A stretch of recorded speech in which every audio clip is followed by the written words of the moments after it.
Belakangan ini, publik kembali dihebohkan dengan adanya dugaan kebocoran data pribadi masyarakat. Sebanyak 1,3 juta data pribadi melalui aplikasi Electronic Health Alert Card atau e-HEC milik Kementerian Kesehatan. Laporan kebocoran itu sempat dimuat pada laman resmi vpnmentor.com pada Senin 30 Agustus 2021. e-HEC merupakan aplikasi tes dan tracing yang diperkenalkan oleh Kementerian Kesehatan untuk mengidentifikasi orang-orang dengan perjalanan dalam negeri guna memastikan tidak membawa virus masuk ke Indonesia. Aplikasi ini dapat menyimpan status kesehatan penggunanya dan memuat data Personally Identifiable Information atau PAA, detail kontak, hasil tes COVID-19, dan banyak lainnya.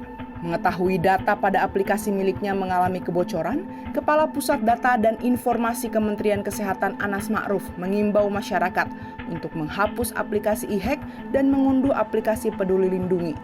Sebelumnya, Anas mengungkapkan jika kebocoran data pribadi pada aplikasi e-HEC itu terjadi pada aplikasi e-HEC dengan versi yang lama. Meski begitu, pemerintah terus melakukan audit forensik guna memastikan ada atau tidaknya kebocoran data pengguna aplikasi e-HEC.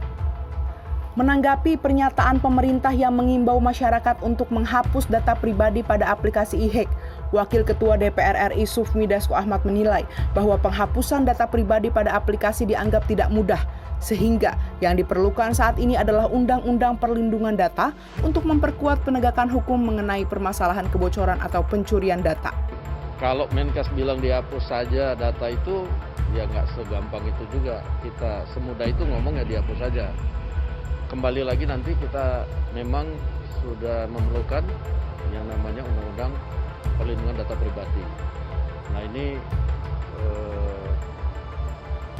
masih dibahas dan masih terjadi komunikasi yang intens antara Komisi 1 dengan Kominfo dalam rangka merealisasikan Undang-Undang Perlindungan Data Pribadi atau PDP. Nah mudah-mudahan apabila kemudian itu sudah ada kebocoran-kebocoran seperti data pribadi seperti beberapa waktu yang lalu dan terakhir ini yang di bandara itu bisa dioptimalisasi. Kasus bocornya data pribadi pada aplikasi e-HEC semakin menambah catatan kebocoran data di tahun 2021. Ketua MPR RI Bambang Susatyo turut merespon hal itu dan meminta Kementerian Kesehatan untuk menyelesaikan dan mengatasi sistem keamanan siber nasional. Sebab kebocoran data tersebut mempunyai implikasi yang luas bagi pemerintah dalam mengendalikan pandemi COVID-19. Bamsud juga meminta Kementerian Komunikasi dan Informatika agar bekerja sama dengan lembaga terkait dalam melakukan investigasi dan penelusuran melalui audit forensik untuk mengetahui penyebab kebocoran data pada aplikasi e-HEC, serta meningkatkan kewaspadaan pada sistem keamanan aplikasi e-HEC. Sementara itu, anggota Komisi 1 DPR RI fraksi Partai Nasdem Muhammad Farhan menjelaskan, jika pada kasus kebocoran data, Undang-Undang Informasi dan Transaksi Elektronik atau UU ITE tidak dapat dijadikan dasar hukum karena tidak akan menyelesaikan permasalahan tersebut dalam jangka panjang. Karena itu, rancangan Undang-Undang Perlindungan Data Pribadi atau RUU PDP sangat penting untuk diselesaikan guna menangani kasus kebocoran data. Kita harus bersama-sama mencari sebuah solusi yang pas. Solusi yang paling pas sekarang ini yang baru ada adalah dasar hukum menggunakan Undang-Undang ITE yang ujungnya pemidanaan. Mengapa BRI Life dan BPJS tidak bisa kemudian diterapkan dengan tegas Undang-Undang ITE? Kalau diterapkan, maka kita akan mencabut izin PSE, penyelenggaraan sistem elektronik dari BRI Life dan BPJS Kesehatan.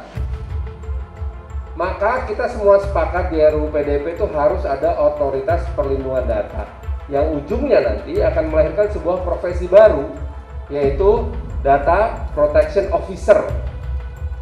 Levelnya bisa konsultan, jadi ada kayak semacam baik itu konsultan swasta ataupun konsultan hukum yang akan membantu para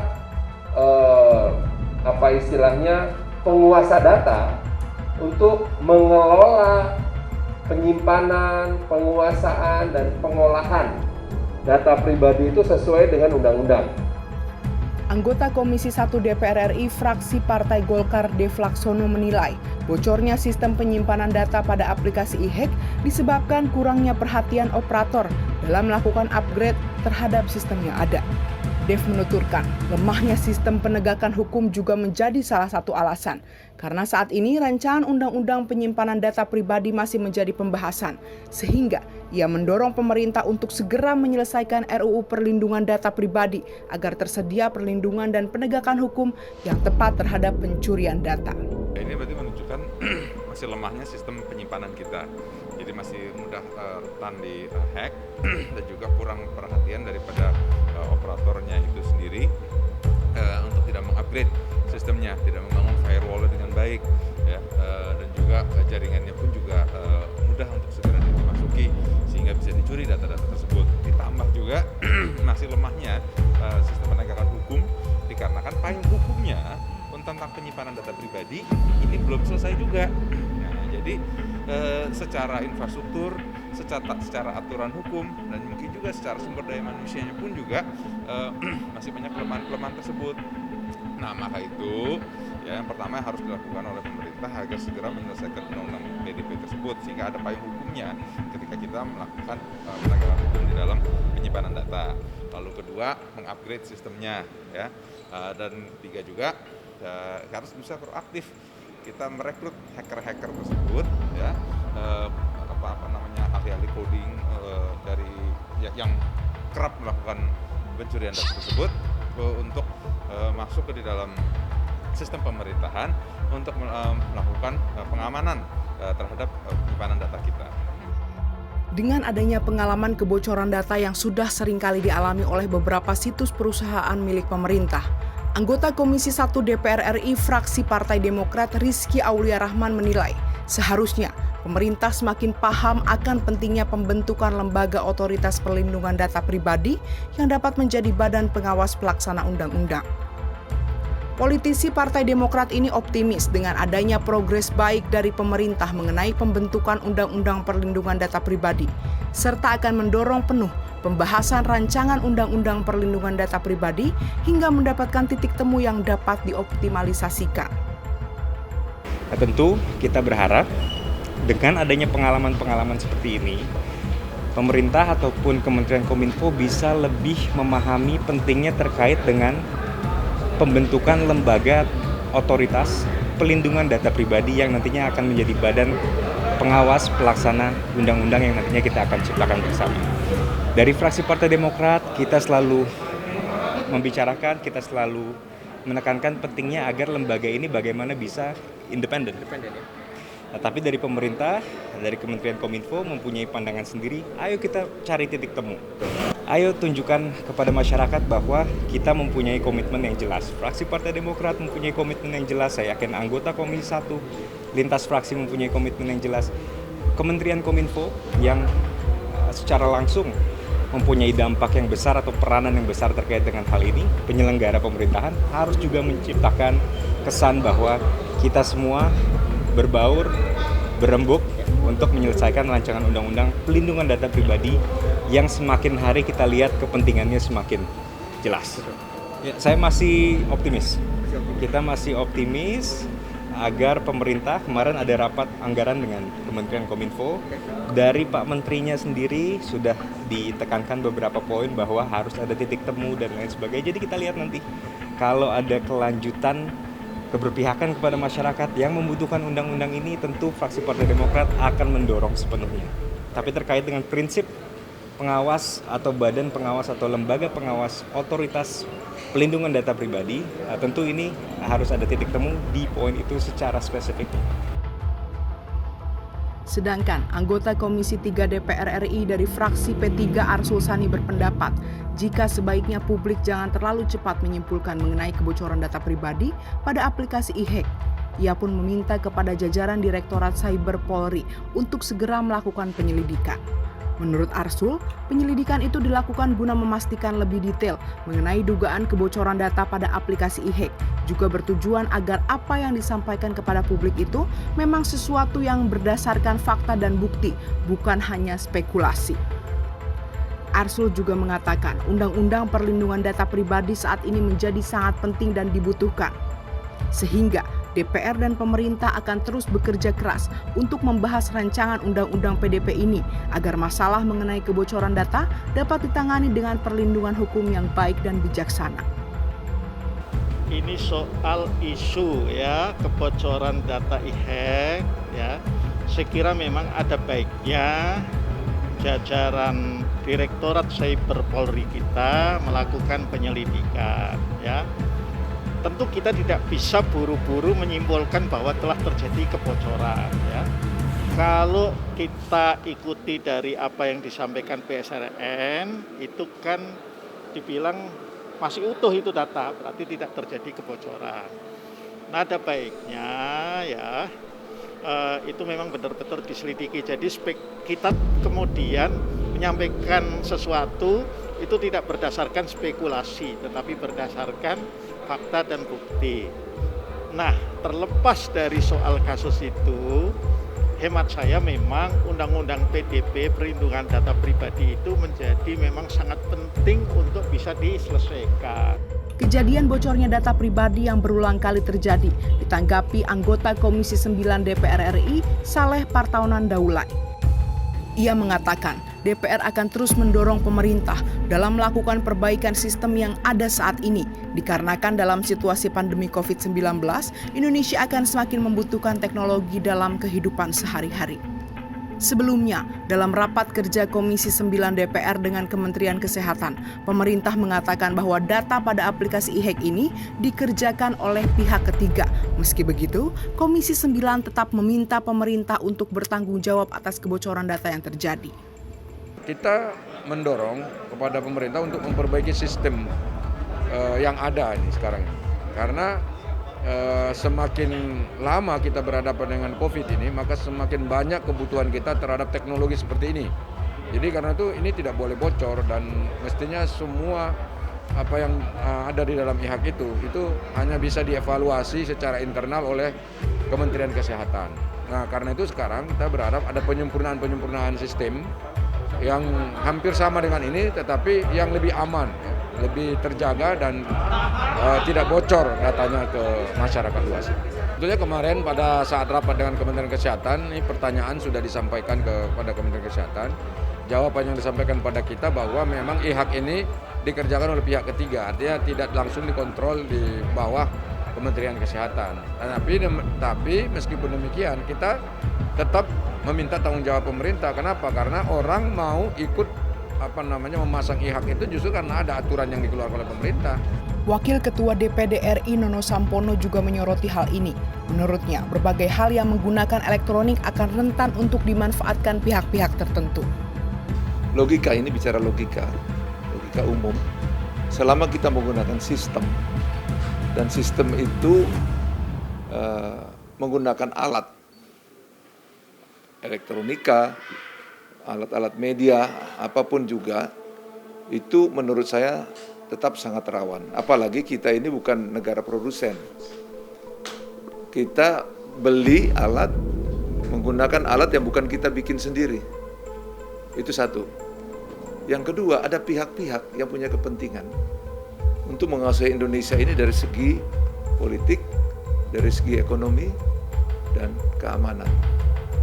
Nah, tergantung kepentingannya dari mana. Nah, khusus untuk yang seperti ini saya kira, saya kasih contoh saja. Kita sekarang mau masuk mall, kan harus ada barcode. Nah, itu sistem kan, dan gampang sekali kita mau ke luar negeri. Ada negara yang mau menerima kita vaksin Sinovac, tapi ada yang nggak mau. Ya, ini contoh-contoh, dan bahwa kebocoran itu harus bisa kita eliminir, kita yakini untuk kepentingan kita. Jangan sampai data ini digunakan oleh pihak-pihak lain untuk kepentingan mereka. Apa itu kepentingan ekonomi dan lain-lain. Terutama yang paling riskan adalah kepentingan keamanan, intelijen.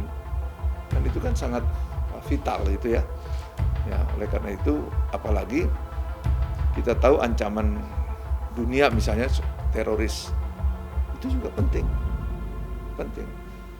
Nah, sehingga kebocoran-kebocoran yang ini saya kira kita maknai sebagai sebuah pembelajaran aja.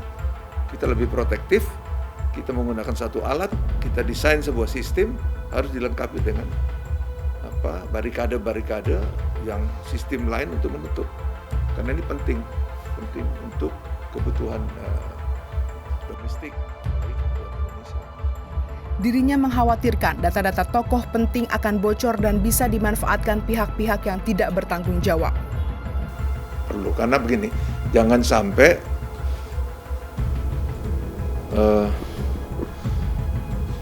data pribadi itu dimanfaatkan oleh pihak-pihak tertentu. Misalnya begini, ada orang urusan pribadi saja, ya kalau tidak ada undang-undang IT misalnya, dia serta-merta aja kan, suka-suka dia untuk merusak nama baik seseorang dan lain sebagainya, dan itu kan sangat berpengaruh terhadap yang bersangkutan. Apalagi misalnya orang itu seorang figur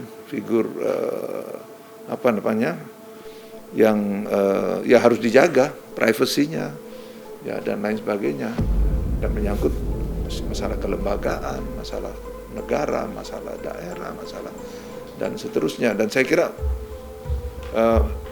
sebebas apapun kita, pertama tidak melanggar hukum, kebebasan yang bertanggung jawab. Oleh karena itu perlu ada landasan payung hukumnya, saya kira.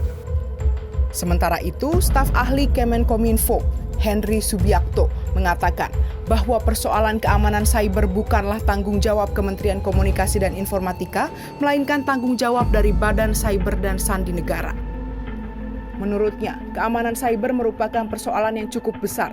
Oleh karena itu, dibutuhkan Undang-Undang Perlindungan Data Pribadi untuk menghindari kebocoran informasi dan serangan cyber terutama dari luar negeri. Alhamdulillahnya itu di Perpres 28 tahun 2017, Perpres pendirian BSSN, persoalan cyber security atau keamanan siber itu bukan tanggung jawabnya Kominfo, tanggung jawabnya BSSN. Sayangnya anggarannya di BSSN cuma segitu gitu. Ini persoalan yang agak cukup besar. Nah, makanya memang dibutuhkan undang-undang yang baru, yaitu undang-undang undang-undang perlindungan data pribadi. Kenapa? Karena memang yang namanya kebocoran data itu macam-macam, bisa karena serangan dari luar. Yang Tokopedia, Bhinneka dan lain-lain itu kan ternyata kan hackernya kan dari Pakistan, mengaku dari Pakistan. Nah, itu kan serangan dari luar, dijual kemudian di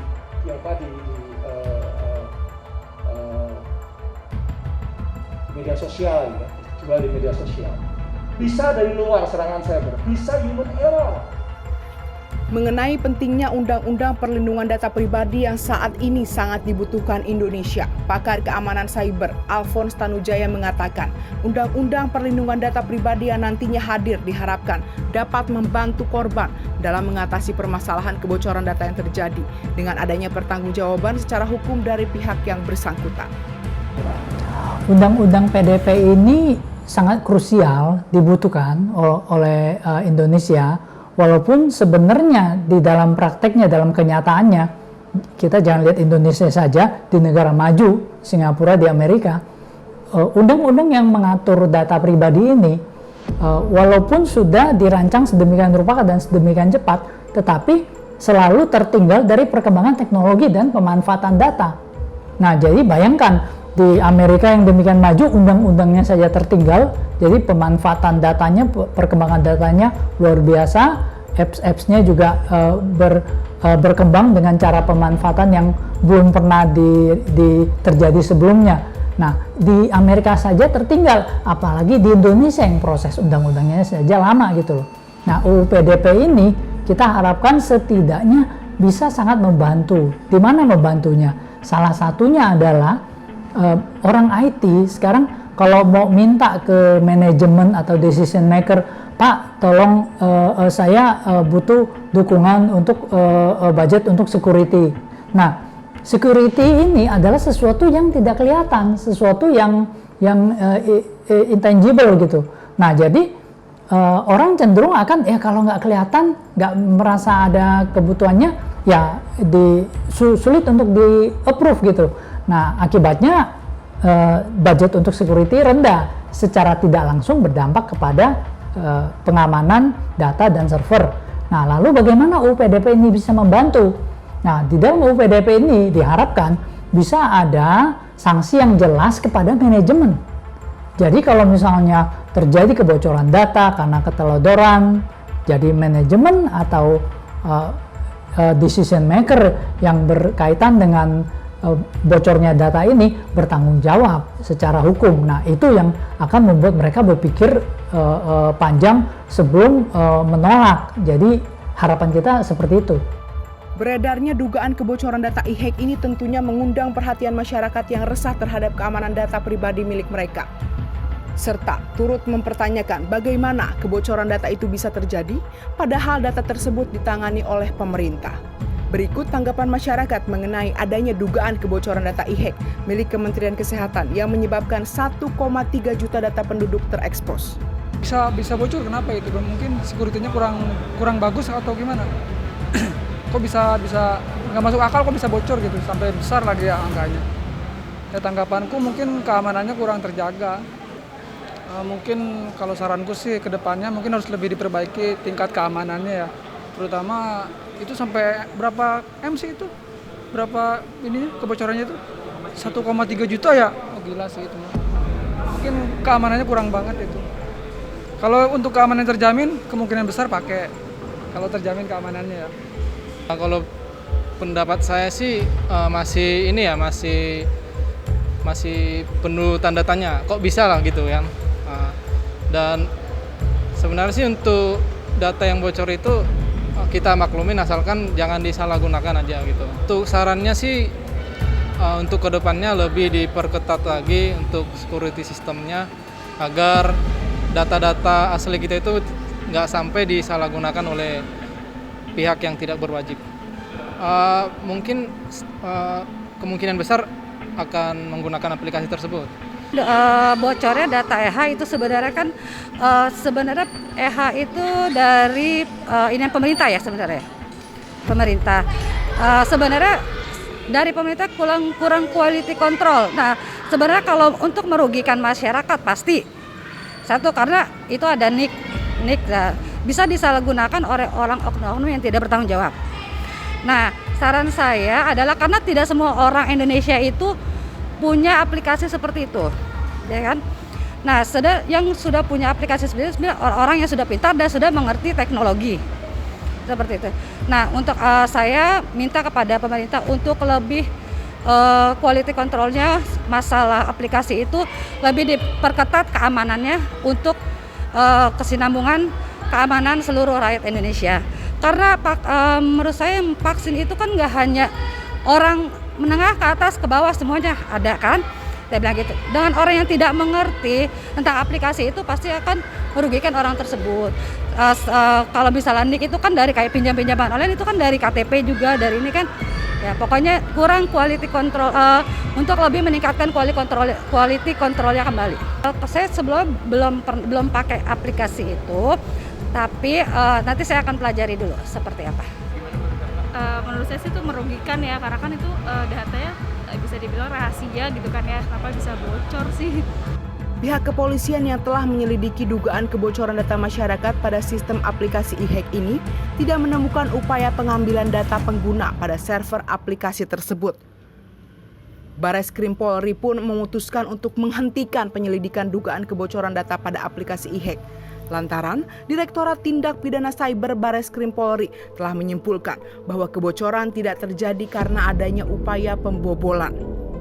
Pihaknya pun telah melakukan upaya pemeriksaan terhadap pihak Kementerian Kesehatan dan mitra Kemenkes yang bertanggung jawab sebagai vendor dalam pengelolaan aplikasi e-hack. Dari Jakarta, tim Sinpo TV melaporkan.